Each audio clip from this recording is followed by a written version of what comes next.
Punjabi radio USA ਸੁਣ ਰਹੇ ਸਾਰੇ ਸਰੋਤਿਆਂ ਨੂੰ ਬਲਵਿੰਦਰ ਕੌਰ ਵੱਲੋਂ ਪਿਆਰ ਭਰੀ ਸਤਿ ਸ੍ਰੀ ਅਕਾਲ। ਤੇ ਜੀ ਸਰੋਤਿਓ, ਜਿਵੇਂ ਆਪਾਂ ਸਾਰਿਆਂ ਨੂੰ ਪਤਾ ਹੈ ਕਿ ਦਿੱਲੀ ਦੇ ਵਿੱਚ ਇਲੈਕਸ਼ਨਾਂ ਹੋ ਰਹੀਆਂ ਆ, ਉਸੇ ਸੰਬੰਧ ਦੇ ਵਿੱਚ ਆਪਾਂ ਅੱਜ ਗੱਲਬਾਤ ਕਰਾਂਗੇ ਬੀਬੀ ਦਲਜੀਤ ਕੌਰ ਖਾਲਸਾ ਹੋਰਾਂ ਦੇ ਨਾਲ, ਜੋ ਦਿੱਲੀ ਗੁਰਦੁਆਰਾ ਪ੍ਰਬੰਧਕ ਕਮੇਟੀ ਦੇ ਐਗਜ਼ੈਕਟਿਵ ਮੈਂਬਰ ਨੇ। ਤੇ ਉਹਨਾਂ ਤੋਂ ਕੁਝ ਕੁ ਸਵਾਲ ਆ ਅਸੀਂ ਪੁੱਛਾਂਗੇ, ਜੋ ਕੁਝ ਵੀ ਸਾਡੇ ਕੰਨਾਂ ਦੇ ਵਿੱਚ ਪੈਂਦੀਆਂ ਆ ਗੱਲਾਂ ਕਿ ਉੱਥੇ ਕੁਝ ਗਲਤ ਹੋ ਰਿਹਾ ਆ, ਤੇ ਉਹਦੇ ਬਾਰੇ ਜਿਹੜਾ ਪੁੱਛਣਾ ਆ ਉਹ ਅਸੀਂ ਮਨਾਸਬ ਸਮਝਦੇ ਹਾਂ ਕਿ ਉਹਦੇ ਬਾਰੇ ਜ਼ਰੂਰ ਆਪਾਂ ਕਿਸੇ ਨਾ ਉੱਥੇ ਗੱਲਬਾਤ ਕਰੀਏ। ਸਾਡੇ ਨਾਲ ਜੁੜ ਚੁੱਕੇ ਨੇ ਬੀਬੀ ਦਲਜੀਤ ਕੌਰ ਖਾਲਸਾ ਜੀ। ਬੀਬੀ ਦਲਜੀਤ ਕੌਰ ਖਾਲਸਾ ਜੀ, ਵਾਹਿਗੁਰੂ ਜੀ ਕਾ ਖਾਲਸਾ, ਵਾਹਿਗੁਰੂ ਜੀ ਕੀ ਫਤਿਹ। ਖਾਲਸਾ, ਵਾਹਿਗੁਰੂ ਜੀ ਕੀ ਫਤਿਹ ਜੀ। ਜੀ ਬੀਬੀ ਦਲਜੀਤ ਕੌਰ ਜੀ, ਅਸੀਂ ਅੱਜ ਤੁਹਾਡੇ ਨਾਲ ਇਸ ਲਈ ਸੰਪਰਕ ਕੀਤਾ ਕਿ ਦਿੱਲੀ ਦੇ ਵਿੱਚ ਇਲੈਕਸ਼ਨਾਂ ਹੋ ਰਹੀਆਂ ਆ ਤੇ ਉਸ ਦੇ ਵਿੱਚ ਆਪਣੇ ਪੰਜਾਬੀ ਸਿੱਖ ਭਰਾ ਵੀ ਸ਼ਮੂਲੀਅਤ ਕਰ ਰਹੇ ਆ। ਤੇ ਇਹ ਤੁਸੀਂ ਦੱਸੋ ਕਿ ਦਿੱਲੀ ਦੇ ਵਿੱਚ ਅਕਾਲੀ ਦਲ ਦੀਆਂ ਕਿੰਨੀਆਂ ਸੀਟਾਂ ਆ? ਦਿੱਲੀ ਦੇ ਵਿੱਚ ਅਕਾਲੀ ਦਲ ਦੀਆਂ 4 ਸੀਟਾਂ ਤੇ ਅਕਾਲੀ ਦਲ ਇਲੈਕਸ਼ਨ ਲੜ ਰਿਹਾ ਜੀ। ਤੇ ਲਾਸਟ ਜਿਹੜੀ ਅਸੈਂਬਲੀ ਦੀ ਇਲੈਕਸ਼ਨ ਹੋਈ ਸੀ ਸਾਲ ਪਹਿਲੇ, ਉਹਦੇ ਵਿੱਚ ਵੀ ਇਹਨਾਂ ਨੇ ਸੇਮ 4 ਸੀਟਾਂ ਤੇ ਇਲੈਕਸ਼ਨ ਲੜੀ ਸੀ, ਜਿਨ੍ਹਾਂ ਦੇ ਵਿੱਚੋਂ 3 ਜਿੱਤੇ ਸੀਗੇ ਜੀ। ਤੇ ਹੁਣ ਵੀ ਉਹਨਾਂ ਸੀਟਾਂ ਤੇ ਹੀ 4 ਬੰਦੇ ਖੜੇ ਨੇ, ਪਰ 3 ਬੰਦੇ ਜਿਹੜੇ ਆ ਉਹ ਕਮਲ ਤੇ ਲੜ ਰਹੇ ਨੇ, ਔਰ ਇੱਕੋ ਹੀ ਬੰਦਾ ਹੈਗਾ ਜਿਹੜਾ ਸ਼੍ਰੋਮਣੀ ਅਕਾਲੀ ਦਲ ਦੇ ਸਿੰਬਲ ਤੇ ਇਲੈਕਸ਼ਨ ਲੜ ਰਿਹਾ, ਉਹ ਹੈ ਮਨਜਿੰਦਰ ਸਿੰਘ ਸਿਰਸਾ ਜੀ। ਉਹ ਨਾਲ ਗੁਰਦੁਆਰਾ ਸਾਹਿਬ ਦਾ ਸਕੱਤਰ ਵੀ ਹਨ।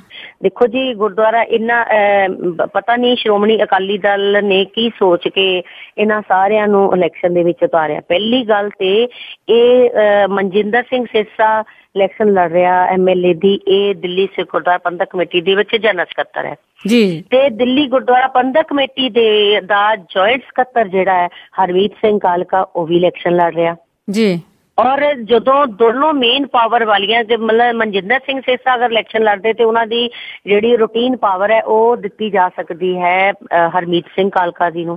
ਹੁਣ ਹਰਮੀਤ ਸਿੰਘ ਕਾਲਕਾ ਜੀ ਵੀ ਇਲੈਕਸ਼ਨ ਲੜ ਰਹੇ ਨੇ, ਮਤਲਬ ਕਿ ਦਿੱਲੀ ਗੁਰਦੁਆਰਾ ਪ੍ਰਬੰਧਕ ਕਮੇਟੀ ਦਾ ਪ੍ਰਬੰਧ ਜਿਹੜਾ ਉਹ ਬਿਲਕੁਲ ਇਹਨਾਂ ਨੇ ਉਹ ਖਰਾਬ ਕਰ ਦਿੱਤਾ। ਸਾਰਾ ਪ੍ਰਬੰਧ ਜਿਹੜਾ ਉਹ ਉੱਪਰ ਨੀਚੇ ਹੋ ਚੁੱਕਿਆ ਹੈ, ਔਰ ਕਿਸੇ ਤਰ੍ਹਾਂ ਦਾ ਉੱਥੇ ਕੋਈ ਸਿਸਟਮ ਨਹੀਂ ਰਹਿ ਗਿਆ। ਪਹਿਲਾਂ ਤਾਂ ਇਹ ਇਲੈਕਸ਼ਨ ਇਹਨਾਂ ਨੂੰ ਲੜਾਉਣਾ ਹੀ ਗਲਤ ਹੈ, ਔਰ ਜਾਂ ਤਾਂ ਗੁਰਦੁਆਰਾ ਪ੍ਰਬੰਧਕ ਕਮੇਟੀ ਦੀ ਇਲੈਕਸ਼ਨ ਲੜ ਰਹੇ ਨੇ ਔਰ ਉਹਦਾ ਛੱਡ ਕੇ ਇਲੈਕਸ਼ਨ ਲੜਨ, ਉਹ ਜ਼ਿਆਦਾ ਬੈਟਰ ਸੀ। ਇਹ ਜ਼ਰੂਰ ਚਾਹੀਦਾ। ਬਹੁਤ ਹੀ ਚੰਗੀ ਗੱਲ ਤੁਸੀਂ ਕੀਤੀ ਆ ਕਿ ਉਹ ਉਹਦੇ ਵੀ ਦੇਖ ਲਓ ਜਿਨ੍ਹਾਂ ਤੇ ਉਹ ਕੰਮ ਨਹੀਂ ਕਰ ਰਹੇ ਇਸ ਵੇਲੇ। ਗੁਰਦੁਆਰਾ ਕਮੇਟੀ ਨੂੰ ਮਤਲਬ ਬਹੁਤ ਮੁਸ਼ਕਿਲਾਂ ਦਾ ਸਾਹਮਣਾ ਕਰਨਾ ਪੈ ਰਿਹਾ, ਪਰ ਗੁਰਦੁਆਰਾ ਕਮੇਟੀ ਦੇ ਵਿੱਚ ਇਹਨਾਂ ਨੇ ਕੋਈ ਐਕਟ ਦੇ ਮੁਤਾਬਕ ਤਾਂ ਚੱਲ ਹੀ ਨਹੀਂ ਰਹੇ। ਗੁਰਦੁਆਰਾ ਪ੍ਰਬੰਧਕ ਕਮੇਟੀ ਦੇ ਵਿੱਚ ਪ੍ਰਸ਼ਾਸਨ ਵਧੀਆ ਵਾਲੀ ਤਾਂ ਕੋਈ ਗੱਲ ਹੈ ਨਹੀਂ ਹੈ, ਤੇ ਇਸ ਕਰਕੇ ਇਹਨਾਂ ਨੂੰ ਕੋਈ ਫਿਕਰ ਵੀ ਨਹੀਂ ਹੈ ਕਿ ਅਸੀਂ ਗੁਰਦੁਆਰਾ ਪ੍ਰਬੰਧਕ ਕਮੇਟੀ ਦੇ ਪ੍ਰਬੰਧ ਨੂੰ ਵਧੀਆ ਚਲਾਉਣ ਵਾਲੀ ਗੱਲ ਤਾਂ ਉੱਥੇ ਹੈ ਹੀ ਨਹੀਂ ਹੈ। ਔਰ ਮੇਰੇ ਕੋਲੋਂ ਜੇ ਤੁਸੀਂ ਡਿਟੇਲ ਪੁੱਛੋਗੇ, ਮੈਂ ਤੁਹਾਨੂੰ ਇਹਨਾਂ ਦਾ ਸਾਰਾ ਕੁਛ ਦੱਸਾਂਗੀ, ਕਿਉਂਕਿ ਮੈਂ 1995 ਤੋਂ ਮੈਂਬਰ ਬਣਦੀ ਆ ਰਹੀ ਹਾਂ ਤੇ 2007 ਵਿੱਚ ਮੈਂ ਸਿਰਫ ਇੱਕ ਇਲੈਕਸ਼ਨ ਲੋਸਟ ਕੀਤੀ ਆ। 3 ਇਲੈਕਸ਼ਨਾਂ ਜਿੱਤੀਆਂ, ਜਿਨ੍ਹਾਂ ਵਿੱਚੋਂ ਇੱਕ ਵਾਰੀ ਮੈਂ ਇੰਡੀਪੈਂਡੈਂਟ ਵੀ ਜਿੱਤੀ ਆਪਣੇ ਹਲਕੇ ਤੋਂ ਜੀ। ਤੇ ਜਿਸ ਤਰ੍ਹਾਂ ਤੁਸੀਂ ਦੱਸਿਆ ਜੀ, ਇਹ ਜਿਹੜੇ ਮੈਂਬਰ ਹੈਗੇ ਆ ਇਹ ਇਲੈਕਸ਼ਨਾਂ ਵੀ ਲੜ ਲਏ ਆ ਤੇ ਗੁਰਦੁਆਰੇ ਦੇ ਵਿੱਚ ਵੀ ਆ, ਪਰ ਜਿਹੜੇ ਇਲੈਕਸ਼ਨਾਂ ਨਹੀਂ ਵੀ ਲੜ ਰਹੇ ਉੱਥੇ ਪਰ ਉਹ ਵੀ ਦੇਖਣ ਨੂੰ ਕਈ ਵਾਰੀ ਪਿਕਚਰਾਂ 'ਚ ਲੱਗਦਾ ਆ ਵੀ ਉਹ ਸਾਰੇ ਹੀ ਆ। ਇੱਕ ਨਾਲ ਗੱਲ ਵੀ ਹੋਈ ਸੀਗੀ, ਉਹ ਸਾਰੇ ਕਹਿੰਦੇ ਜੀ ਸਾਡਾ ਫਰਜ਼ ਬਣਦਾ ਅਸੀਂ ਕੈਂਪੇਨ ਕਰਨ ਜਾਈਏ, ਪਰ ਗੁਰਦੁਆਰੇ ਦਾ ਫਿਰ ਕੰਮ ਆ ਜਿਹੜਾ ਉਹ ਉੱਤੇ ਥੱਲੇ ਹੋ ਜਾਂਦਾ। ਅਸੀਂ ਨਹੀਂ ਕਹਿੰਦੇ ਕਿ ਦੇਖੋ ਸਾਡੇ ਸਿੱਖ ਭਰਾ ਨੇ, ਅਗਰ ਤੁਸੀਂ ਵਧੀਆ ਕੈਂਡੀਡੇਟ ਉਤਾਰਦੇ ਆ, ਸਾਡਾ ਫਰਜ਼ ਬਣਦਾ ਕਿ ਅਸੀਂ ਉਹਨਾਂ ਦੇ ਨਾਲ ਹੈਲਪ ਕਰੀਏ, ਪਰ ਗੁਰਦੁਆਰਾ ਦਾ ਪ੍ਰਬੰਧ ਜਿਹੜਾ ਉਹ ਸੁਚਾਰੂ ਪਹਿਲਾਂ ਚੱਲਣਾ ਜ਼ਰੂਰੀ ਹੈ। ਔਰ ਗੁਰਦੁਆਰਾ ਦੀ ਜਿਹੜੀ ਗੋਲਕ ਹੈ ਉਸ ਨੂੰ ਤੁਸੀਂ ਮਤਲਬ ਇਹ ਰਾਜਨੀਤਿਕ ਆਪਣੇ ਫਾਇਦਿਆਂ ਵਾਸਤੇ ਵਰਤੋ, ਉਹ ਗਲਤ ਹੈ। ਗੁਰੂ ਦੀ ਗੋਲਕ, ਗਰੀਬ ਦਾ ਮੋਹ। ਜੀ ਤੁਸੀਂ ਬਹੁਤ ਹੀ ਵਧੀਆ ਪੁਆਇੰਟ ਲੈ ਕੇ ਆਏ ਆ ਗੁਰੂ ਦੀ ਗੋਲਕ ਦਾ। ਤੇ ਇਹ ਵੀ ਪਤਾ ਲੱਗਾ ਸੀ ਕਿ ਜਿਹੜੇ ਗੁਰਦੁਆਰਿਆਂ ਦੇ ਵਿੱਚ ਜਿਹੜੀਆਂ ਸੰਗਤਾਂ ਆ ਉਹ ਆਪਣੀ ਸ਼ਰਧਾ ਦੇ ਨਾਲ ਆਪਣੇ ਤਿਲ ਫੁੱਲ ਆ ਉਹ ਹਾਜ਼ਰ ਕਰਦੀਆਂ ਆ, ਤੇ ਬਹੁਤ ਸਾਰਾ ਜਿਹੜਾ ਪੈਸਾ ਆ ਉਹ ਇਸ ਇਲੈਕਸ਼ਨ ਦੀ ਕੈਂਪੇਨ ਵੱਲ ਜਾ ਰਿਹਾ ਆ। ਜਿਸ ਤਰ੍ਹਾਂ ਸਾਨੂੰ ਪਤਾ ਲੱਗਾ ਸੀ ਕਿ ਜਿਵੇਂ 4 ਸਾਹਿਬਜ਼ਾਦੇ ਮੂਵੀ ਆਈ ਸੀਗੀ ਤੇ ਉਸ ਨੂੰ 21 ਲੱਖ ਰੁਪਈਆ ਉਹਦੇ ਲਈ ਕੱਢਿਆ ਗਿਆ ਕਿ ਉਹ ਦਿਖਾਉਣੀ ਆ, ਤੇ ਦਿਖਾਈ ਕਿੱਥੇ ਕਿੱਥੇ ਗਈ ਆ ਇਹ ਜ਼ਰੂਰ ਦੱਸੋ। ਦੇਖੋ ਜੀ, ਇਹ ਕੱਲਾ ਇੱਕ ਮੂਵੀ ਦੀ ਗੱਲ ਹੀ ਨਹੀਂ ਹੈ। ਮੂਵੀ ਤੇ ਉਸ ਹਲਕੇ ਦੇ ਵਿੱਚ ਵੈਸੇ ਵੀ ਸਭ ਨੂੰ ਦਿਖਾਈ ਗਈ ਹੈ, ਔਰ ਇਹਨਾਂ ਨੇ ਜਿਹੜਾ 28 ਲੱਖ ਰੁਪਇਆ ਕੱਢਿਆ, ਇਹਨਾਂ ਨੇ ਮੂਵੀ ਜਿਹੜੀ ਇੱਕੋ ਹੀ ਹਲਕੇ 'ਚ ਦਿਖਾਈ ਜਿੱਥੇ ਮਨਜਿੰਦਰ ਸਿੰਘ ਉੱਥੇ ਜੀ, ਮਨਜਿੰਦਰ ਸਿੰਘ ਸਿਰਸਾ ਦੇ ਹਲਕੇ 'ਚ। ਇਹ ਤੇ 28 ਲੱਖ ਤੁਹਾਨੂੰ ਇੱਕ ਮੂਵੀ ਦਾ ਨਜ਼ਰ ਆ ਰਿਹਾ, ਪਰ ਇਸ ਤੋਂ ਬਿਨਾਂ ਜਿਹੜਾ ਗੁਰਦੁਆਰਾ ਪ੍ਰਬੰਧਕ ਕਮੇਟੀ ਦਾ ਰਾਸ਼ਨ ਹੈ, ਰਾਸ਼ਨ ਦੀਆਂ ਪਰਚੀਆਂ ਇੱਕ ਮੈਂਬਰ ਨੂੰ 2 ਮਿਲਦੀਆਂ ਸਾਲ ਦੇ ਵਿੱਚ, 2 ਦੀ ਬਜਾਏ ਉਹ 4 ਲੈ ਸਕਦਾ ਆਪਣੇ ਪੈਸੇ ਦੇ ਕੇ, ਜਾਂ ਆਪਣੇ ਫੰਡ ਦੇ ਪੈਸੇ ਜਿਹੜੇ ਆ ਉਹ ਰਾਸ਼ਨ ਦੇ ਵਿੱਚ ਦੀਆਂ ਕਟਾ ਕੇ ਤੇ ਉਹ ਆਪਣੀਆਂ ਪਰਚੀਆਂ ਲੈ ਸਕਦਾ। ਮਨਜਿੰਦਰ ਸਿੰਘ ਸਿਰਸਾ ਦੇ ਹਲਕੇ ਦੇ ਵਿੱਚ ਗੁਰਦੁਆਰਾ ਪ੍ਰਬੰਧਕ ਕਮੇਟੀ ਦਾ ਸਾਰਾ ਰਾਸ਼ਨ ਜਿਹੜਾ ਉਹ ਪਰਚੀਆਂ ਦਾ ਵੰਡਿਆ ਗਿਆ। ਹਰਮੀਤ ਸਿੰਘ ਕਾਲਕਾ ਦੇ ਹਲਕੇ ਦੇ ਵਿੱਚ ਵੰਡਿਆ ਗਿਆ। ਈਵਨ ਕਿ ਜਿਹੜਾ ਸ਼ਾਂਟੀ ਹੈਗਾ, ਜਤਿੰਦਰ ਸਿੰਘ ਸ਼ਾਂਟੀ ਇਲੈਕਸ਼ਨ ਲੜ ਰਿਹਾ ਜਮਨਾ ਪਾਰ ਤੋਂ, ਉਹ ਸਾਰਾ ਗੁਰਦੁਆਰਾ ਪ੍ਰਬੰਧਕ ਕਮੇਟੀ ਦਾ ਮੈਂਬਰ ਵੀ ਨਹੀਂ ਹੈ ਜੀ। ਉਸਨੂੰ ਵੀ 11 ਕਾਪੀਆਂ ਮਤਲਬ ਗੁਰਦੁਆਰੇ ਦੇ ਵਿੱਚੋਂ ਪ੍ਰਧਾਨ ਨੇ ਦਿੱਤੀਆਂ ਹੈਗੀਆਂ ਲੋਕਾਂ ਨੂੰ ਰਾਸ਼ਨ ਵੰਡਣ ਵਾਸਤੇ, ਤਾਂ ਕਿ ਲੋਕਾਂ ਨੂੰ 200 ਦੀਆਂ ਪਰਚੀਆਂ ਦੇ ਕੇ ਉਹਨਾਂ ਨੂੰ ਵੋਟਾਂ ਵਾਸਤੇ ਪ੍ਰਭਾਵਿਤ ਕੀਤਾ ਜਾਏ। ਜੀ ਇਹਦਾ ਮਤਲਬ ਆ ਵੀ ਜਾਂ ਲੰਗਰ ਆ ਜਾਂ ਪੈਸੇ ਆ ਉੱਥੋਂ ਉਹ ਵਰਤਿਆ ਜਾ ਰਿਹਾ ਹੈ। ਬਿਲਕੁਲ, ਲੰਗਰ ਜਿਹੜਾ ਗੁਰਦੁਆਰੇ ਚੋਂ ਬਣ ਕੇ ਜਾਂਦਾ, ਪੈਸੇ ਵੀ ਨਿਕਲਦੇ ਆ, ਪਾਵਰ ਸਾਰੀਆਂ ਗੱਡੀਆਂ ਉੱਥੇ ਯੂਜ਼ ਹੁੰਦੀਆਂ। ਮਤਲਬ ਗੁਰਦੁਆਰੇ ਦੇ ਵਿੱਚ ਘੱਟ ਤੋਂ ਘੱਟ 35-40 ਗੱਡੀਆਂ ਨੇ, ਜਿਨ੍ਹਾਂ ਦੇ ਵਿੱਚੋਂ ਦੇਖੋ ਪ੍ਰਧਾਨ ਇੱਕ ਗੱਡੀ ਯੂਜ਼ ਕਰ ਸਕਦਾ, ਉਹ ਵੀ ਗੁਰਦੁਆਰੇ ਦੇ ਆਫੀਸ਼ੀਅਲ ਕੰਮਾਂ ਵਾਸਤੇ। ਸਾਡੇ ਪ੍ਰਧਾਨ ਸਾਹਿਬ ਮਨਜੀਤ ਸਿੰਘ ਜੀਕੇ ਦੇ ਕੋਲ 2 ਗੱਡੀਆਂ ਜੀ ਗੁਰਦੁਆਰਾ ਸਾਹਿਬ ਦੀਆਂ, ਦੋਨੋਂ ਨਵੀਆਂ, ਬਿਲਕੁਲ ਦੋ ਲੋਕ ਗੁਰਦੁਆਰਾ ਪ੍ਰਬੰਧਕ ਕਮੇਟੀ ਦੀਆਂ ਗੱਡੀਆਂ, ਔਰ ਉਹ ਵੀ ਨਵੀਆਂ ਲਈਆਂ ਇਹਨਾਂ ਨੇ ਆ ਕੇ, ਇਨੋਵਾ ਗੱਡੀਆਂ ਲਈਆਂ ਖਰੀਦੀ ਜੀ। ਇਨੋਵਾ ਗੱਡੀਆਂ ਜਿਹੜੀਆਂ ਮਤਲਬ ਅਪਰ ਮਾਡਲ ਹੈਗਾ, ਹਾਇਰ ਮਾਡਲ ਹੈਗਾ, ਉਹ ਲਿਆ ਇਹਨਾਂ ਨੇ। 2 ਗੱਡੀਆਂ ਮਨਜਿੰਦਰ ਸਿੰਘ ਸਿਰਸਾ ਦੇ ਕੋਲ, ਮਨਜਿੰਦਰ ਸਿੰਘ ਸਿਰਸਾ ਦੇ ਫਾਦਰ ਦੇ ਕੋਲ ਵੀ ਗੱਡੀ, ਮਨਜਿੰਦਰ ਸਿੰਘ ਸਿਰਸਾ ਦੇ ਚਾਚੇ ਕੋਲ ਵੀ ਗੁਰਦੁਆਰੇ ਦੀ ਗੱਡੀ, ਔਰ ਮਨਜਿੰਦਰ ਸਿੰਘ ਸਿਰਸਾ ਨੇ ਜਿੰਨੀਆਂ ਮਤਲਬ ਧੱਜੀਆਂ ਉਡਾਈਆਂ, ਮਨਜੀਤ ਸਿੰਘ ਜੀਕੇ ਨੇ ਆਪਣੇ ਮੁੰਡੇ ਦੇ ਨਾਂ ਤੇ ਅਮੁਲ ਜਿਹੜਾ ਘਿਓ ਹੈਗਾ, ਜਾਂ ਅਮੁਲ ਜਿਹੜਾ ਬ੍ਰਾਂਡ ਹੈਗਾ, ਜਿਹੜਾ ਬਟਰ ਸਪਲਾਈ ਕਰਦਾ, ਘਿਓ ਸਪਲਾਈ ਕਰਦਾ, ਉਹਦੀ ਏਜੰਸੀ ਆਪਣੇ ਲੜਕੇ ਨੂੰ ਜਿਹੜੀ ਡਿਸਟ੍ਰੀਬਿਊਸ਼ਨ ਦੀ ਦਿੱਲੀ ਦੀ ਦਵਾਈ ਜੀ। ਔਰ ਉਸ ਦੀ ਮਤਲਬ ਆਈ ਵਾਸ ਸਰਪ੍ਰਾਈਜ਼ ਜਿਸ ਦਿਨ ਮੈਨੂੰ ਇਹ ਪਤਾ ਲੱਗਿਆ, ਮੇਰੇ ਕੋਲ ਕਿਸੇ ਨੇ ਕਲਿੱਪਿੰਗ ਭੇਜੀ ਹੈ WhatsApp ਤੇ, ਕਿ ਗੁਰਦੁਆਰਾ ਪ੍ਰਬੰਧਕ ਕਮੇਟੀ ਦੀ ਗੱਡੀ ਦੇ ਵਿੱਚ ਸਵੇਰੇ ਰੋਜ਼ ਮੱਖਣ ਤੇ ਘਿਓ ਜਿਹੜਾ ਉਹ ਡਿਸਟ੍ਰੀਬਿਊਟ ਹੋ ਰਿਹਾ ਦੁਕਾਨਾਂ ਤੇ। ਇਹਦਾ ਮਤਲਬ ਇਹ ਆ ਕਿ ਉਹ ਆਪਣੇ ਬਿਜ਼ਨਸ ਲਈ ਵੀ ਤੇ ਗੁਰਦੁਆਰਾ ਪ੍ਰਬੰਧਕ ਕਮੇਟੀ ਦੀਆਂ ਗੱਡੀਆਂ ਤੁਸੀਂ ਆਪਣੇ ਬਿਜ਼ਨਸ ਦੇ ਵਾਸਤੇ ਵੀ ਵਰਤ ਰਹੇ ਹੋ। ਔਰ ਫਿਰ ਇਹਨਾਂ ਨੇ ਵਾਅਦਾ ਕੀਤਾ ਸੀਗਾ ਕਿ ਅਸੀਂ ਮਤਲਬ ਗੁਰਦੁਆਰਾ ਪ੍ਰਬੰਧ ਨੂੰ ਸਹੀ ਚਲਾਵਾਂਗੇ। ਇਹਨਾਂ ਨੇ ਆਪਣੀ ਮਰਜ਼ੀ ਦੇ ਨਾਲ ਸਾਰਾ ਕੁਛ ਕੀਤਾ, ਔਰ ਗੁਰਦੁਆਰਾ ਪ੍ਰਬੰਧਕ ਕਮੇਟੀ ਦੇ ਮੁਲਾਜ਼ਮਾਂ ਨੂੰ ਮਤਲਬ 15-15 ਦਿਨ 20 ਦਿਨ ਤਨਖਾਹ ਨਹੀਂ ਮਿਲਦੀ, ਕਿਉਂਕਿ ਸਾਰਾ ਪੈਸਾ ਤੇ ਇਹ ਆਪਣੇ ਰਾਜਨੀਤਿਕ ਉਹਦੀ ਹਉਮੈ ਨੂੰ ਅੱਗੇ ਜਗਾਉਣ ਵਾਸਤੇ ਜਾਂ ਰਾਜਨੀਤਿਕ ਫਾਇਦੇ ਲੈਣ ਵਾਸਤੇ ਹੀ ਪੈਸਾ ਖਰਚ ਰਹੇ ਨੇ ਕੋਲਕ ਦਾ।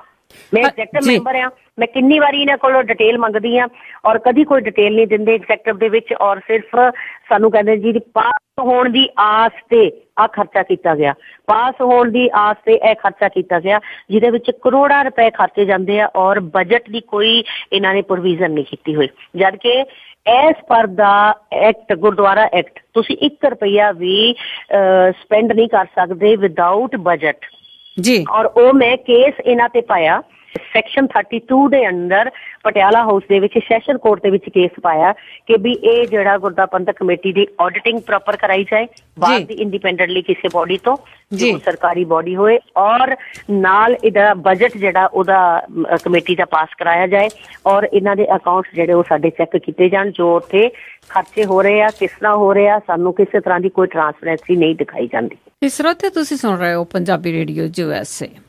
ਹਾਂ ਬਿਲਕੁਲ ਜੀ, ਜੋ ਕੁਝ ਤੁਸੀਂ ਦੱਸਿਆ ਹੈ ਆਮ ਸੰਗਤਾਂ ਨੂੰ ਇਹਦੇ ਬਾਰੇ ਬਹੁਤਾ ਗਿਆਨ ਨਹੀਂ, ਪਰ ਕਦੀ ਕੋਈ NRI ਆ ਜਿਹੜਾ ਉਹ ਦਿੱਲੀ ਜਿਸ ਨੂੰ ਰੋਕਣਾ ਪੈਂਦਾ ਆ, ਜਦੋਂ ਉੱਥੇ ਜਾਂਦੇ ਆ ਉਹ ਸਾਰੇ ਇਹ ਸੇਫ ਸਮਝਦੇ ਚਲੋ ਗੁਰਦੁਆਰਾ ਸਾਹਿਬ ਚੱਲਦੇ ਆ, ਤੇ ਉੱਥੋਂ ਉਹਨਾਂ ਤੋਂ ਪੈਸੇ ਵੀ ਕਾਫੀ ਲੈ ਲਏ ਜਾਂਦੇ ਆ, ਤੇ ਕਈ ਵਾਰੀ ਜਿਹੜੀ ਲੰਗਰ ਦੇ ਵਿੱਚ ਜਾਂ ਚਾਹ ਪਾਣੀ ਸਰਾਵਾਂ ਜਿਹੜੀਆਂ ਉਹ ਅਸੀਂ ਹੁੰਦੀਆਂ ਕਿ ਇੱਕ ਗੁਰੂ ਘਰ ਦਾ ਇੱਕ ਸਭ ਤੋਂ ਪਹਿਲਾ ਸਾਡਾ ਜਿਹੜਾ ਹੁੰਦਾ ਸੀਗਾ, ਸਾਨੂੰ ਜਿਹਦੇ ਤੇ ਮਾਣ ਸੀ ਕਿ ਕੋਈ ਵੀ ਸਿੱਖ ਕਿੱਧਰੋਂ ਵੀ ਜਦੋਂ ਉਹ ਕਿਧਰੇ ਆਉਂਦਾ ਸੀ, ਰਾਤ ਆਉਂਦਾ ਸੀ, ਸਵੇਰ ਆਉਂਦਾ ਸੀ, ਤੇ ਇੱਕ ਗੁਰੂ ਘਰ ਦਾ ਜਿਹੜਾ ਨਿਸ਼ਾਨ ਸਾਹਿਬ ਦੇਖ ਕੇ ਤੇ ਬੰਦੇ ਨੂੰ ਇਹ ਹੁੰਦਾ ਸੀ ਕਿ ਇਸ ਜਗ੍ਹਾ ਤੇ ਜਾ ਕੇ ਮੈਨੂੰ ਰਾਤ ਰਹਿਣ ਵਾਸਤੇ ਵੀ ਜਗ੍ਹਾ ਮਿਲੇਗੀ, ਔਰ ਮੈਨੂੰ ਇੱਥੇ ਲੰਗਰ ਪਾਣੀ ਵੀ ਪ੍ਰੋਵਾਈਡ ਹੋਏਗਾ। ਔਰ ਅੱਜ ਉਹ ਜਿਹੜੀ ਪ੍ਰਥਾ ਖਤਮ ਹੀ ਕਰ ਦਿੱਤੀ ਇਹਨਾਂ ਨੇ ਸਰਾਵਾਂ ਦੇ ਜਿਹੜੇ ਆ ਨੂੰ ਇੱਕ ਹੋਟਲ ਦੀ ਤਰ੍ਹਾਂ ਔਰ ਬਣਾ ਦਿੱਤਾ ਕਿ ਵੀ ਉਹਨਾਂ ਦੇ ਪੈਸੇ ਲਓ, 1000 ਰੁਪਇਆ ਲੈਂਦੇ ਨੇ ਇੱਕ ਰਾਤ ਦਾ। ਔਰ ਉਹਦੇ ਨਾਲ ਕੀ ਹੁੰਦਾ ਹੈ ਕਿ ਸਰਾਵਾਂ ਦੇ ਵਿੱਚ ਗਲਤ ਕੰਮ ਵੀ ਹੁੰਦੇ ਨੇ। ਇਹਨਾਂ ਦੇ ਜਿਹੜੇ ਮੁਲਾਜ਼ਮ ਨੇ ਉਹ ਮਤਲਬ ਹੋਟਲਾਂ ਦੇ ਜਿਹੜੇ ਬੰਦੇ ਹੈ ਉਹਨਾਂ ਕੋਲੋਂ ਲਿਆ ਕੇ ਸਟੇਸ਼ਨਾਂ ਤੇ ਜਾਂਦੇ ਨੇ ਔਰ ਬੰਦੇ ਲਿਆ ਕੇ ਸਟਾਵਾਂ ਦੇ ਵਿੱਚ ਠਹਿਰਾਉਂਦੇ ਨੇ, ਜਦ ਕਿ ਆਮ ਜਿਹੜੀ ਸਾਡੀ ਸੰਗਤ ਗੁਰਦੁਆਰੇ ਚ ਆਉਂਦੀ ਹੈ ਉਹਨਾਂ ਨੂੰ ਕਮਰਿਆਂ ਵਾਸਤੇ ਕਿੰਨਾ ਜਹਾਦ ਕਰਨਾ ਪੈਂਦਾ। ਸਾਨੂੰ ਮੈਂਬਰਾਂ ਨੂੰ ਫੋਨ ਕਰਨਗੇ, ਕਈ ਵਾਰੀ ਸਾਡੇ ਮੈਂਬਰਾਂ ਦੇ ਫੋਨ ਕਰਨ ਦੇ ਬਾਵਜੂਦ ਹੀ ਕਮਰੇ ਨਹੀਂ ਹੁੰਦੇ ਔਰ ਮਿਲਦੇ ਨਹੀਂ ਮਿਲਦੇ। ਔਰ ਇਹ ਚੀਜ਼ਾਂ ਜਿਹੜੀਆਂ, ਮੈਂ ਇਹਨਾਂ ਚੀਜ਼ਾਂ ਦੇ ਖਿਲਾਫ ਹੈ। ਮੈਂ ਇਹ ਸੋਚ ਕੇ ਆਈ ਸੀ ਕਿ ਅਸੀਂ ਗੁਰਦੁਆਰਾ ਪ੍ਰਬੰਧਕ ਕਮੇਟੀ ਦੇ ਪ੍ਰਬੰਧ ਨੂੰ ਵਧੀਆ ਚਲਾਵਾਂਗੇ, ਪਰ ਮੈਨੂੰ ਲੱਗਿਆ ਕਿ ਜਿਹੜਾ ਬੰਦਾ ਇਹ ਸੋਚ ਕੇ ਆਏਗਾ ਉਸਨੂੰ ਇਹ ਮਤਲਬ ਬਿਲਕੁਲ ਧਕੇਲ ਦੇਣਗੇ ਰਸਾਤਲ ਦੇ ਵਿੱਚ ਕਿ ਜਿਹੜਾ ਬੰਦਾ ਬੋਲੇਗਾ ਉਹਦੀ ਜ਼ੁਬਾਨ ਬੰਦ ਕਰ ਦਿਓ। ਜ਼ੁਬਾਨ ਬੰਦ ਕਰ ਦੋਗੇ, ਜਿਹੜਾ ਬੰਦਾ ਸੱਚਾਈ ਤੇ ਖੜਾ ਹੋਊਗਾ ਉਹਨੂੰ ਪਿੱਛੇ ਧੱਕ ਦੋ ਜੀ। ਹਾਂਜੀ, ਮੇਰੇ ਤੇ ਹੁਣ ਇਹ ਕੁਛ ਨਹੀਂ ਕਰ ਸਕਦੇ। ਬਸ ਮੈਂ 90 ਦੇ, ਕਿਉਂਕਿ ਮੈਂ 84 ਤੋਂ ਬਾਅਦ ਮੈਂ ਬੜੇ ਸਾਲ ਜੇਲ੍ਹਾਂ ਚ ਵਿੱਚ ਰਹੀ ਹਾਂ। ਮੈਂ ਇਸ ਕੌਮ ਦੇ ਵਾਸਤੇ ਪੂਰੀ ਕੁਰਬਾਨੀ ਕੀਤੀ ਆ। ਸੱਚੇ ਪਾਤਸ਼ਾਹ ਮੈਨੂੰ ਇਸੇ ਤਰ੍ਹਾਂ ਅੱਖੀ ਦੀ ਲਾਗ ਲਗਾਈ ਰੱਖੇ। ਮੈਨੂੰ ਮਤਲਬ ਜਦੋਂ ਮੈਂ ਜੇਲ੍ਹ ਤੋਂ ਬਾਹਰ ਆਈ ਹਾਂ, ਮੈਨੂੰ ਪ੍ਰੋਫੈਸਰ ਦਰਸ਼ਨ ਸਿੰਘ ਜੀ ਦਿੱਲੀ ਦੇ ਵਿੱਚ ਲੈ ਕੇ ਆਏ ਸੀਗੇ ਔਰ ਮੇਰੇ ਕੇਸ ਚੱਲਦੇ ਸੀ ਚੰਡੀਗੜ੍ਹ, ਅਜਮੇਰ, ਟਾਡਾ ਦੇ, ਤੇ ਮੈਨੂੰ ਇੱਥੇ ਉਹਨਾਂ ਨੇ ਕੰਪੈਸ਼ਨੇਟ ਗਰਾਊਂਡ ਤੇ ਨੌਕਰੀ ਦਿੱਤੀ ਸੀ ਕਿ ਇਹ ਬੱਚੀ ਜਿਹੜੀ ਇੱਥੇ ਸੈਂਟਰ 'ਚ ਰਹੇਗੀ ਔਰ ਇਸ ਤੇ ਬੜਾ ਦੁੱਖ ਪਿਆ ਤਾਂ ਕਿ ਇਹਨੂੰ ਦੋਨੋਂ ਜਗ੍ਹਾ ਜਾਣਾ ਆਸਾਨ ਰਹੇਗਾ। 90 'ਚ ਮੈਂ ਨੌਕਰੀ ਕੀਤੀ। 95 ਦੇ ਵਿੱਚ ਮੇਰਾ ਮਿਸਫੋਰਚੂਨ ਸੀਗਾ, ਮੇਰੀ ਬਦਕਿਸਮਤੀ ਸੀ ਕਿ ਮੈਨੂੰ ਮਤਲਬ ਸੰਗਤ ਨੇ ਕਿਹਾ, ਮੈਨੂੰ ਸਾਰਿਆਂ ਨੇ ਕਿਹਾ ਤੇ ਮੈਨੂੰ ਇੱਥੇ ਇਲੈਕਸ਼ਨ ਲੜਾ ਦਿੱਤੀ ਇਹਨਾਂ ਨੇ ਔਰ ਮੈਂ ਇਲੈਕਸ਼ਨ ਜਿੱਤ ਗਈ। 95 ਤੋਂ ਬਾਅਦ ਇਹਨਾਂ ਨੇ ਮੇਰੀ ਨੌਕਰੀ ਨੂੰ ਫੁੱਟਬਾਲ ਬਣਾ ਦਿੱਤਾ। 10 ਵਾਰੀ ਕੱਢਿਆ ਹੋਏਗਾ। ਹੁਣ ਵੀ ਅੱਜ ਦੀ ਡੇਟ 'ਚ ਵੀ ਮੇਰੀ ਰੂਲਿੰਗ ਪਾਰਟੀ, ਮੈਂ ਅਕਾਲੀ ਦਲ ਦੀ ਟਿਕਟ ਤੋਂ ਇਲੈਕਸ਼ਨ ਲੜੀ ਔਰ ਮੈਂ ਜਿਵੇਂ ਹੀ ਇਹਨਾਂ ਦੇ ਮਤਲਬ ਐਗਜ਼ੈਕਟਿਵ ਦੇ ਵਿੱਚ ਕੁਛ ਮੁੱਦੇ ਉਠਾਣੇ ਸ਼ੁਰੂ ਕੀਤੇ, ਇਹਨਾਂ ਨੇ ਮੈਨੂੰ ਨੌਕਰੀ ਤੋਂ 12 ਪਹਿਲਾਂ ਟ੍ਰਾਂਸਫਰ ਕਰਤਾ, then ਸਸਪੈਂਡ ਕਰ ਦਿੱਤਾ। ਇਹਨਾਂ ਨੇ ਮੇਰੀ ਨੌਕਰੀ ਨੂੰ ਫਿਰ ਫੁੱਟਬਾਲ ਬਣਾ ਦਿੱਤਾ। ਬਿਲਕੁਲ, ਜਿਸ ਤਰ੍ਹਾਂ ਤੁਸੀਂ ਉਹਨਾਂ ਨੌਕਰੀਆਂ ਦੀ ਗੱਲ ਕੀਤੀ ਆ ਦਲਜੀਤ ਕੌਰ ਜੀ, ਜਿਸ ਤਰ੍ਹਾਂ ਤੁਸੀਂ ਉਹਨਾਂ ਦੇ ਪਰਿਵਾਰ ਦੀ ਗੱਲ ਕੀਤੀ ਆ, ਮਨਜਿੰਦਰ ਸਿੰਘ ਸਿਰਸਾ ਦੀ, ਕਿ ਉਹਨਾਂ ਨੇ ਉੱਥੋਂ ਕਾਰਾਂ ਵਰਤਦੇ ਆ, ਉਹਨਾਂ ਦੀ ਵਾਈਫ ਵੀ ਗੁਰਦੁਆਰੇ ਦੀ ਕਾਰ ਵਰਤਦੀ ਆ, ਉਹ ਆਪ ਵੀ ਜਿਹੜੀਆਂ ਨਵੀਆਂ ਇਨੋਵਾ ਗੱਡੀਆਂ ਵੀ ਉਹਨਾਂ ਦੇ ਗੁਰਦੁਆਰੇ ਦੀ ਕਾਰ ਵਰਤਦੇ ਨੇ, ਤੇ ਉਹਨਾਂ ਦੇ ਜਿਹੜੇ ਚਾਚਾ ਜੀ ਆ ਉਹ ਵੀ ਕਹਿੰਦੇ ਕਿ ਉਹਨਾਂ ਨੂੰ ਜਿਹੜੇ ਹਰਿਆਣੇ ਦੇ ਵਿੱਚ ਜਿਹੜੇ ਕਾਲਜ ਹੈਗੇ ਆ, ਜਿਹੜਾ ਹਰਿਆਣੇ ਦਾ ਸਾਡਾ ਇੰਸਟੀਚਿਊਟ ਹੈ, ਸਾਡੇ ਹਰਿਆਣੇ ਦੇ ਵਿੱਚ ਸਕੂਲ ਹੈ, ਪੂਰਾ ਦਾ ਪੂਰਾ ਜਿਹੜਾ ਉਹਨਾਂ ਨੂੰ ਚਾਰਜ ਦਿੱਤਾ ਹੋਇਆ। ਗੁਰਦੁਆਰੇ ਦੀ ਇੱਕ ਗੱਡੀ ਦਾ ਉਹਨਾਂ ਨੇ ਐਕਸੀਡੈਂਟ ਕਰ ਦਿੱਤਾ, ਸ਼ਰਾਬ ਪੀ ਕੇ ਗੱਡੀ ਚਲਾ ਰਹੇ ਸੀਗੇ ਔਰ ਉਹ ਗੱਡੀ ਵਾਪਸ ਗੁਰਦੁਆਰੇ ਆ ਗਈ ਔਰ ਨਵੀਂ ਗੱਡੀ ਉਹਨਾਂ ਨੂੰ ਹੋਰ ਲੈ ਕੇ ਭੇਜ ਦਿੱਤੀ ਗਈ ਗੁਰਦੁਆਰਾ ਪ੍ਰਬੰਧਕ ਕਮੇਟੀ ਤੋਂ। ਔਰ ਗੁਰਦੁਆਰਾ ਪ੍ਰਬੰਧਕ ਕਮੇਟੀ ਨੇ ਇੰਸਟੀਚਿਊਟ ਵਾਸਤੇ 30 ਕੰਪਿਊਟਰ ਤੇ 30 ਲੈਪਟਾਪ ਭੇਜੇ ਇੱਥੋਂ, ਜਿਹਦੇ ਵਿੱਚ 2 ਲੈਪਟਾਪ ਤੇ 2 ਕੰਪਿਊਟਰ ਜਿਹੜੇ ਆ ਮਨਜਿੰਦਰ ਸਿੰਘ ਸਿਰਸਾ ਚਾਚਾ ਆਪਣੇ ਘਰ ਲੈ ਗਿਆ। ਪੂਰਾ ਜਿਹੜਾ ਬਿਗੜਦਾ ਪਿੰਡ ਹੈਗਾ ਉਹ ਸਾਰੇ ਜਿਹੜੇ ਇਹਦੇ ਚਾਚੇ ਦੇ ਖਿਲਾਫ ਓਪਨਲੀ ਕਹਿ ਰਹੇ ਨੇ ਕਿ ਇੱਥੇ ਇਹਨਾਂ ਨੇ ਚੋਰ ਡਾਕੂ ਬਿਠਾਏ ਹੋਏ ਆ। ਮਨਜਿੰਦਰ ਸਿੰਘ ਸਿਰਸਾ ਦਾ ਚਾਚਾ ਉੱਥੇ ਚੇਅਰਮੈਨ ਹੈ ਔਰ ਚਾਚੇ ਦੀ ਜਿਹੜੀ ਪਰਸਨਲ ਸੈਕਟਰੀ ਹੈ ਉੱਥੇ ਇੰਪਲੋਈ ਹੈ ਚਾਚੇ ਦੀ ਨੂੰ। ਜੀ ਜੀ ਬਿਲਕੁਲ, ਮਤਲਬ ਪਰਿਵਾਰ ਹੀ ਪੂਰਾ ਸੇਵਾ ਨਹੀਂ ਕਰ ਰਿਹਾ। ਸੋਚੋ ਜੀ, ਮਤਲਬ ਕੋਈ ਹੱਦ ਮਤਲਬ ਡਰ ਪਾ ਹੈ ਹੀ ਨਹੀਂ ਕੋਈ। ਉਹਨਾਂ ਨੂੰ ਬਿਲਕੁਲ ਇੰਨੀ ਮਤਲਬ ਸ਼ਰਮ ਲਾ ਦਿੱਤੀ ਕਿ ਮਤਲਬ ਸਹੁਰਾ ਜਿਹੜਾ ਉਹ ਚੇਅਰਮੈਨ ਹੈਗਾ ਤੇ ਉਹਦੀ ਨੂੰਹ ਜਿਹੜੀ ਆ ਉਹ ਪਰਸਨਲ ਸੈਕਟਰੀ ਹੈ, ਉਹਦੀ ਤਨਖਾਹ ਕਮੇਟੀ ਤੋਂ ਜਾਂਦੀ ਹੈ। ਚਾਚੇ ਨੂੰ 10,000 ਰੁਪਇਆ ਵੈਸੇ ਖਰਚਾ ਮਿਲਦਾ ਹੈਗਾ ਉੱਥੇ ਖਰਚਣ ਵਾਸਤੇ। ਮਤਲਬ ਇਸ ਤਰ੍ਹਾਂ ਦੇ ਜਿਹੜੀਆਂ ਇਹਨਾਂ ਨੇ ਬਵੰਡਰ ਕੀਤੇ ਆ, ਇਸ ਤਰ੍ਹਾਂ ਦੇ ਜਿਹੜੇ ਇਹਨਾਂ ਨੇ ਖਰਚੇ ਜਿਹੜੇ ਗੁਰਦੁਆਰਾ ਪ੍ਰਬੰਧਕ ਕਮੇਟੀ ਦੇ ਵਿੱਚੋਂ ਕਰ ਕਰਕੇ ਗੁਰਦੁਆਰਾ ਪ੍ਰਬੰਧਕ ਕਮੇਟੀ ਦੀ ਗੋਲਕ ਖਤਮ ਕਰੀ ਜਾ ਰਹੇ ਆ। ਔਰ ਦੂਸਰੀ ਗੱਲ ਸੁਣੋ, ਇਹਨਾਂ ਨੇ ਐਜੂਕੇਸ਼ਨਲ ਸਿਸਟਮ ਨੂੰ ਸੁਧਾਰਨ ਵਾਸਤੇ ਵਾਅਦੇ ਕੀਤੇ ਸੀ। ਜੀ ਜੀ, ਇਹਨਾਂ ਨੇ ਕਿਹਾ ਸੀ ਕਿ ਸਰਨਿਆਂ ਨੇ ਜਿਹੜੀ ਇਲੈਕਸ਼ਨ ਹਾਰੀ ਇਸ ਕਰਕੇ ਹਾਰੀ ਸੀ ਕਿ ਉਹਨਾਂ ਨੇ EMPLOYEES ਨੂੰ 6 ਪੇ ਕਮਿਸ਼ਨ ਨਹੀਂ ਦਿੱਤੀ। ਜਿਵੇਂ ਮਹਿੰਗਾਈ ਵੱਧਦੀ ਹੈ ਤੇ ਜਿਹੜੇ ਸਰਵਿਸ ਕਲਾਸ ਹੁੰਦੇ ਉਹਨਾਂ ਵਾਸਤੇ ਗਵਰਨਮੈਂਟ ਜਿਹੜੀ ਆ ਪੇ ਕਮਿਸ਼ਨ ਫਿਕਸ ਕਰਦੀ ਹੈ ਔਰ ਇਹਨਾਂ ਨੇ ਸਾਨੂੰ ਪੇ ਕਮਿਸ਼ਨ ਸਟਾਫ ਨੂੰ ਨਹੀਂ ਦਿੱਤਾ ਸਰਨਿਆਂ ਨੇ। ਦੈਨ ਉਹਦੇ ਖਿਲਾਫ ਇੱਕ ਮੁਹਿੰਮ ਛਿੜੀ ਪੂਰੇ ਇੰਸਟੀਟਿਊਸ਼ਨ ਦੇ ਵਿੱਚ। ਉਸ ਮੁਹਿੰਮ ਦਾ ਫਾਇਦਾ ਇਹਨਾਂ ਨੂੰ ਮਿਲਿਆ, ਮਨਜੀਤ ਸਿੰਘ ਜੀਕੇ ਤੇ ਮਨਜਿੰਦਰ ਸਿੰਘ ਉਹਨਾਂ ਨੂੰ। ਬਟ ਇਹਨਾਂ ਨੇ ਵੀ ਆ ਕੇ ਇਹਨਾਂ ਨੇ ਦੇਖਿਆ ਵੀ ਅਸੀਂ ਜੇ ਸਟਾਫ ਨੂੰ 6 ਪੇ ਕਮਿਸ਼ਨ ਦੇ ਦਿਆਂਗੇ ਤੇ ਅਸੀਂ ਇਹ ਪੈਸਾ ਕਿੱਥਾਂ ਯੂਜ਼ ਕਰਾਂਗੇ। 46 ਕਰੋੜ ਰੁਪਈਆ ਸੀਗਾ ਜਿਹੜਾ ਸਟਾਫ ਦੀ ਸੈਲਰੀ ਸੀਗੀ, ਏਰੀਅਰਸ ਜਿਹੜੇ ਕਿ ਇਹ ਗੁਰਦੁਆਰਾ ਕਮੇਟੀ 'ਚ ਲਿਜਾ ਕੇ ਸਾਰਾ ਇਹਨਾਂ ਨੇ ਉਡਾ ਦਿੱਤਾ। ਅੱਜ ਮਤਲਬ ਇਹਨਾਂ ਨੇ ਸਟਾਫ ਨੂੰ ਕਰਨੀਆਂ ਪਈਆਂ, ਸਟ੍ਰਾਈਕਸ ਕਰਨੀਆਂ ਪਈਆਂ, ਹਾਈ ਕੋਰਟ ਦੇ ਵਿੱਚ ਕੇਸ ਪਾਣੇ ਪਏ, ਤਾਂ ਜਾ ਕੇ ਹੁਣ 6 ਪੇ ਕਮਿਸ਼ਨ ਲਾਗੂ ਕੀਤੀ ਆ। ਉਹ ਵੀ ਇਹਨਾਂ ਨੇ ਕੱਟ ਵੱਢ ਕੇ ਦਿੱਤੀ ਆ ਪੂਰੀ ਤਰ੍ਹਾਂ ਐਜ਼ ਪਰ ਦਾ ਗਵਰਨਮੈਂਟ ਰੂਲ। ਜਿਹੜੀ ਆ 6 ਪੇ ਕਮਿਸ਼ਨ ਇਹਨਾਂ ਨੇ ਲਾਗੂ ਨਹੀਂ ਕੀਤੀ, ਅਜੇ ਤੱਕ ਨਹੀਂ ਦਿੱਤੇ ਹੈਗੇ। ਔਰ ਫਿਰ ਤੁਸੀਂ ਸੁਣੋ ਕਿ ਇਹ ਕਹਿੰਦੇ ਨੇ ਕਿ ਅਸੀਂ ਐਜੂਕੇਸ਼ਨ ਦਾ ਸਤਰ ਉੱਪਰ ਚੱਕਾਂਗੇ। ਟੀਚਰ ਹੁੰਦੇ ਆ ਗੁਰੂ, ਜਿਹੜੇ ਕਿ ਬੱਚੇ ਦੀ ਨੀਂਹ ਰੱਖਦੇ ਆ। ਜੇ ਤੁਸੀਂ ਉਹਨਾਂ ਦਾ ਹੱਕ ਨਹੀਂ ਉਹਨਾਂ ਨੂੰ ਦਿਓਗੇ ਤੇ ਉਹ ਕਿਸ ਤਰ੍ਹਾਂ ਕੰਮ ਕਰਨਗੇ? ਜਦੋਂ ਕਿਸੇ ਨੂੰ ਤੁਸੀਂ ਉਹਦਾ ਹੱਕ ਦਿਓਗੇ ਤੇ ਉਹ ਦਿਲ ਨਾਲ, ਮਨ ਨਾਲ ਕੰਮ ਕਰਨਗੇ। ਟੀਚਰ ਨੇ ਤਾਂ ਆਪਣਾ ਕੰਮ ਕਰਨਾ ਹੀ ਹੈ, ਬਟ ਇਹਨਾਂ ਨੇ ਪ੍ਰਿੰਸੀਪਲ ਰੱਖੇ ਤਾਂ ਸਾਰੇ ਪ੍ਰਿੰਸੀਪਲ ਜਿਹੜੇ ਪ੍ਰੋਪਰ ਐਜੂਕੇਸ਼ਨ ਨਹੀਂ ਉਹਨਾਂ ਦੀ, ਇਹ ਸਾਰੇ ਪ੍ਰਿੰਸੀਪਲ ਇਹਨਾਂ ਨੇ ਪੈਸੇ ਲੈ ਕੇ ਰੱਖੇ ਜਾਂ ਆਪਣੀਆਂ ਸਿਫਾਰਸ਼ਾਂ ਨਾਲ ਰੱਖੇ ਆ। ਇੱਕ ਪ੍ਰਿੰਸੀਪਲ ਮੇਰੇ ਵਸੰਤ ਵਿਹਾਰ ਸਕੂਲ ਦੇ ਵਿੱਚ ਰੱਖਿਆ ਗਿਆ, ਜਿਸ ਦੇ ਅੰਦਰ ਹੀ ਉਹ ਸਾਡੇ ਬਿਗੜ ਸਕੂਲ ਜਿਹੜਾ ਹਰਿਆਣੇ ਦੇ ਵਿੱਚ ਹੈ ਉਹਦੇ ਵਿੱਚ ਪਹਿਲਾਂ ਕੰਮ ਕਰਦਾ ਸੀ। ਉੱਥੋਂ ਫਰਾਡ ਕਰਕੇ ਉਹ ਬੰਦਾ ਬਾਏ ਫੈਕਸ ਰਿਜ਼ਾਈਨ ਕਰਕੇ ਭੱਜ ਗਿਆ ਸੀ, ਦੁਬਾਰਾ ਆਇਆ ਨਹੀਂ। 6 ਸਾਲ 7 ਸਾਲ ਬਾਅਦ ਹੁਣ ਉਹਨੇ ਫਿਰ ਕਿਸੇ ਨੂੰ ਅਪਰੋਚ ਕੀਤਾ ਔਰ ਇਹਨਾਂ ਨੇ ਉਸ ਬੰਦੇ ਨੂੰ ਫਿਰ ਰੱਖ ਲਿਆ। ਹੁਣ ਉਹਨੇ ਵਸੰਤ ਵਿਹਾਰ ਸਕੂਲ ਦੇ ਵਿੱਚ ਜਿਵੇਂ ਹੀ ਹੱਲੇ ਰੱਖਿਆ, ਉਹਨੂੰ ਰੱਖੇ ਆਏ ਨੂੰ 3 ਮਹੀਨੇ ਹੋਏ ਸੀ, ਉਸ ਬੰਦੇ ਨੇ ਫਿਰ ਵਸੰਤ ਵਿਹਾਰ ਸਕੂਲ ਦੇ ਵਿੱਚ ਫਰਾਡ ਕੀਤਾ। ਉਸ ਫਰਾਡ ਨੂੰ ਮੈਂ ਗੁਰਦਾ ਪ੍ਰਬੰਧਕ ਕਮੇਟੀ ਨੂੰ ਲਿਖ ਕੇ ਭੇਜਿਆ ਕਿ ਇਹ ਬੰਦਾ ਸਾਡੇ ਕੋਲ ਟੀਚਰ ਕੋਲ ਇਹ ਕੰਮ ਕਰਾ ਰਿਹਾ, ਇਹ ਗਲਤ ਹੈਗਾ। ਪ੍ਰਬੰਧਕ ਕਮੇਟੀ ਨੇ ਉਸਨੂੰ ਕੀ ਕਿਹਾ ਕਿ ਉਹਦੀ ਡਿਊਰਿੰਗ ਪ੍ਰੋਬੇਸ਼ਨ ਪੀਰੀਅਡ ਪ੍ਰਮੋਸ਼ਨ ਕਰ ਦਿੱਤੀ ਔਰ ਮੈਂ ਸ਼ਿਕਾਇਤ ਕੀਤੀ ਆ ਤੇ ਮੈਨੂੰ ਉਹਨਾਂ ਨੇ ਟ੍ਰਾਂਸਫਰ ਕਰ ਦਿੱਤਾ। ਜੀ ਤੇ ਜੀ ਜਿਸ ਤਰ੍ਹਾਂ ਤੁਸੀਂ ਗੱਲ ਕੀਤੀ ਆ, ਹੁਣ ਸਟਾਫ ਦੀ ਵੀ ਗੱਲ ਕੀਤੀ ਤੇ ਸਾਨੂੰ ਇਹ ਵੀ ਪਤਾ ਲੱਗਾ ਸੀ ਕਿ ਜਿਹੜਾ ਸਕੂਲਾਂ ਕਾਲਜਾਂ ਦਾ ਸਟਾਫ ਆ ਉਹ ਵੀ ਇਸ ਕੈਂਪੇਨ ਦੇ ਵਿੱਚ ਲਾਇਆ ਹੋਇਆ ਆ ਤੇ ਨਾਲ ਹੀ ਉੱਥੇ ਦੇ ਕੰਪਿਊਟਰ ਆ ਸਕੂਲ ਦੇ ਆ ਸਾਰੇ। ਮੇਰੇ ਕੋਲ ਲਿਸਟਾਂ ਹੈਗੀਆਂ ਨੇ ਸਾਰੇ ਸਟਾਫ ਨੂੰ ਜ਼ਬਰਦਸਤੀ, ਦੇਖੋ ਸਕੂਲ ਸਾਰਾ ਸਿਸਟਮ ਖਰਾਬ ਕੀਤਾ ਹੋਇਆ। ਹੁਣ ਜਿਹੜੇ ਸਕੂਲ 'ਚ ਮੈਂ ਅੱਜ ਵੀ ਪੜ੍ਹਾ ਰਹੀ ਹਾਂ ਉਸ ਸਕੂਲ ਦਾ ਅਕਾਊਂਟੈਂਟ ਜਿਹੜਾ ਉਹ ਵੀ ਗਿਆ ਹੋਇਆ, PA ਗਏ ਹੋਏ ਆ, ਜਿਹੜਾ ਨੈਕਸਟ ਅਸਿਸਟੈਂਟ ਅਕਾਊਂਟੈਂਟ ਉਹ ਵੀ ਗਿਆ, ਔਰ ਜਿੰਨਾ ਆਫਿਸ ਸਟਾਫ ਹੈਗਾ ਸਾਰਾ ਮਨਜਿੰਦਰ ਸਿੰਘ ਸਿਰਸਾ ਤੇ ਹਰਮੀਤ ਸਿੰਘ ਕਾਲਕਾ ਦੀ ਉਹਦੇ 'ਚ ਕੰਪੇਨ 'ਚ ਗਏ ਹੋਏ ਨੇ। ਔਰ ਸਕੂਲ ਸਿਰਫ ਇੱਕ ਮਤਲਬ ਟੀਚਰ ਜਿਹੜੇ ਉਹ ਆਪਣਾ ਕੰਮ ਚਲਾ ਰਹੇ ਨੇ ਔਰ ਸਟਾਫ ਕੋਲੋਂ ਜ਼ਬਰਦਸਤੀ ਕੰਮ ਲਿਆ ਜਾ ਰਿਹਾ, ਨਾ ਉੱਥੇ ਸਟਾਫ ਨੂੰ ਇੱਜ਼ਤ ਦਿੱਤੀ ਜਾ ਰਹੀ ਹੈ। ਸਟਾਫ ਮੈਂਬਰਸ ਆ ਕੇ ਰੋਂਦੇ ਨੇ ਕਿ ਸਾਨੂੰ ਉੱਥੇ ਭੇਜਿਆ, ਕਹਿੰਦੇ ਜੀ ਸਾਰਾ ਦਿਨ ਅਸੀਂ ਉੱਥੇ ਖੱਪ ਜਾਂਦੇ ਹੈਗੇ ਆ, ਇਹਨਾਂ ਦੀਆਂ ਕੰਪੇਨ ਕਰਦੇ ਆ ਔਰ ਸਾਡੇ ਕੋਲੋਂ ਜ਼ਬਰਦਸਤੀ ਕੰਮ ਕਰਾਇਆ ਜਾ ਰਿਹਾ। ਹਾਂਜੀ, ਇਹ ਤਾਂ ਬਹੁਤ ਗਲਤ ਗੱਲ ਆ। ਇਹ ਗਲਤ ਹੈਗਾ ਜੀ ਤੇ ਹੁਣ ਪਤਾ ਲੱਗਾ ਸੀ ਕਿ ਜਿਵੇਂ ਮਨਜੀਤ ਸਿੰਘ ਜੀਕੇ ਆ, ਉਹਨਾਂ ਨੇ ਮਨਜਿੰਦਰ ਸਿੰਘ ਸਿਰਸਾ ਆ ਜਾਂ ਪੰਜਾਬ ਤੋਂ ਵੀ ਕਾਫੀ ਜਿਹੜੇ ਲੀਡਰ ਆ ਉਹ ਗਏ ਹੋਏ ਆ, ਉਹਨਾਂ ਨੇ ਕਿਰਨ ਬੇਦੀ ਦਾ ਬੜਾ ਮਾਣ ਸਤਿਕਾਰ ਕੀਤਾ ਜੀ ਗੁਰਦੁਆਰਾ ਸਾਹਿਬ ਸਦਕੇ।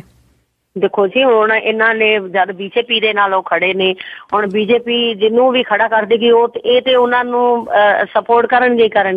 ਇਹਨਾਂ ਨੇ ਟਿਕਟਾਂ ਲਈਆਂ ਨੇ, ਇਹਨਾਂ ਨੂੰ ਹੈਗਾ ਕਿ ਇਹਨਾਂ ਨੇ ਆਪਣੀਆਂ ਇਲੈਕਸ਼ਨਾਂ ਜਿੱਤਣੀਆਂ ਤੇ ਹਾਲਾਂਕਿ ਇਲੈਕਸ਼ਨ ਜਿੱਤਣਾ ਤੇ ਉਹ ਤੇ ਮਹਾਰਾਜ ਦੇ ਹੱਥ 'ਚ ਜੇ ਇਹਨਾਂ ਦੀ ਕਿਸਮਤ ਹੈ, ਉਹ ਤੇ ਸਮਾਂ ਦੱਸੇਗਾ ਵੀ ਕੌਣ ਜਿੱਤਦਾ ਕੌਣ ਹਾਰਦਾ। ਪਰ ਇਹ ਆਪਣਾ ਪੂਰਾ ਜ਼ੋਰ ਲਗਾ ਰਹੇ ਨੇ। ਇਹਨਾਂ ਨੇ ਉਹਨਾਂ ਦੀ ਚਮਚਾਗਿਰੀ ਕਰਨੀ ਹੈਗੀ ਆ, ਉਹਨੂੰ ਬੁਲਾ ਕੇ ਬਸ ਉਹ ਲੋਕਾਂ ਨੂੰ ਦੱਸਣਾ ਚਾਹੁੰਦੇ ਆ, ਜਦ ਕਿ ਇਹਨਾਂ ਨੂੰ ਆਪਣਾ ਕੰਮ ਕਰਨਾ ਚਾਹੀਦਾ। ਗੁਰਦੁਆਰਾ ਪ੍ਰਬੰਧਕ ਕਮੇਟੀ ਦਾ ਪਲੇਟਫਾਰਮ ਜਿਹੜਾ ਹੈ ਇੱਕ ਇਹਨਾਂ ਨੂੰ ਨਹੀਂ ਕਾਰਜਾਂ ਵਾਸਤੇ ਨਹੀਂ ਵਰਤਣਾ ਚਾਹੀਦਾ। ਇਸ ਸਰੋਤੇ ਤੁਸੀਂ ਸੁਣ ਰਹੇ ਹੋ ਪੰਜਾਬੀ ਰੇਡੀਓ USA। ਜੀ ਬਿਲਕੁਲ। ਤੇ ਜਿਸ ਤਰ੍ਹਾਂ ਜੀ ਆਪਾਂ ਹੁਣ ਕਿਰਨ ਬੇਦੀ ਦੀ ਗੱਲ ਕਰਦੇ ਆ, ਉਹ ਵੀ ਪਤਾ ਲੱਗਾ ਸੀਗਾ ਕਿ ਉਹਨੇ ਸਿੱਖਾਂ ਦੇ ਉੱਤੇ ਬੜੇ ਜ਼ੁਲਮ ਢਾਏ ਆ ਦਿੱਲੀ ਦੇ ਵਿੱਚ ਪੁਰਾਣੇ ਸਮੇਂ ਜੀ। ਅਸੀਂ ਕਿਉਂਕਿ ਮੈਂ ਤਾਂ ਆਪ ਉਦੋਂ ਜੇਲ੍ਹਾਂ ਦੇ ਵਿੱਚ ਸੀਗੀ, ਪਰ ਮੈਨੂੰ ਪਤਾ ਲੱਗਿਆ ਕਿ ਵੀ ਉਹਨਾਂ ਨੇ ਇਸ ਤਰ੍ਹਾਂ ਕੀਤਾ ਔਰ ਕੁਝ ਸਿੱਖਾਂ ਦੀ ਮੌਤ ਦਾ ਕਾਰਨ ਵੀ ਉਹ ਹੈਗੇ ਆ। ਉਹਨਾਂ ਨੇ ਉਸ ਟਾਈਮ ਦੇ ਵਿੱਚ ਆਪ ਇਹੋ ਜਿਹੇ ਕੰਮ ਕੀਤੇ ਨੇ ਔਰ ਮਾਰਿਆ ਤੇ ਜੀ। ਤੇ ਪਰ ਤੁਹਾਡੇ ਖਿਆਲ ਦੇ ਵਿੱਚ ਅਖੀਰਲਾ ਮੇਰਾ ਕੁਐਸਚਨ, ਤੁਹਾਡੇ ਖਿਆਲ ਦੇ ਵਿੱਚ ਕਿਹੜੀ ਪਾਰਟੀ ਹੈ ਜਿਹੜੀ ਦਿੱਲੀ ਦੇ ਲੋਕਾਂ ਲਈ ਠੀਕ ਰਹੂਗੀ? ਦੇਖੋ ਜੀ ਪਾਰਟੀ ਤਾਂ ਮੈਂ ਇਹ ਨਹੀਂ ਕਹਿ ਸਕਦੀ ਵੀ ਕਿਹੜੀ ਪਾਰਟੀ ਹੈ, ਪਰ ਜਿਹੜੀ ਪਾਰਟੀ ਲੋਕਾਂ ਦੇ ਹੱਕਾਂ ਦਾ ਖਿਆਲ ਰੱਖੇ, ਦਿੱਲੀ ਦੇ ਲੋਕਾਂ ਦੀਆਂ ਜ਼ਰੂਰਤਾਂ, ਉਹਨਾਂ ਦੀਆਂ ਦੀ ਸੋਚ ਨੂੰ ਸਮਝੇ ਕਿ ਲੋਕ ਕੀ ਚਾਹੁੰਦੇ ਨੇ।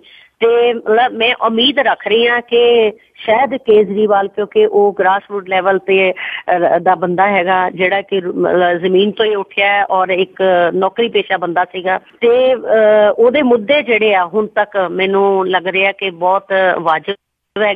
ਉਹ ਮੈਂ ਆਸ ਰੱਖ ਸਕਦੀ ਹਾਂ ਉਹ ਸ਼ਾਇਦ ਪੂਰਾ ਉਤਰਨ ਔਰ ਆਮ ਆਦਮੀ ਪਾਰਟੀ ਅਗਰ ਬਹੁਮਤ ਲੈ ਜਾਂਦੀ ਆ, ਸੰਗਤ ਉਹਨਾਂ ਨੂੰ, ਜਨਤਾ ਜਿਹੜੀ ਆ ਬਹੁਮਤ ਦਿੰਦੀ ਆ, ਤੇ ਸ਼ਾਇਦ ਲੋਕਾਂ ਦੀਆਂ ਆਸਾਂ ਤੇ ਪੂਰਾ ਉਤਰ ਸਕਣ ਲੇਗਾ।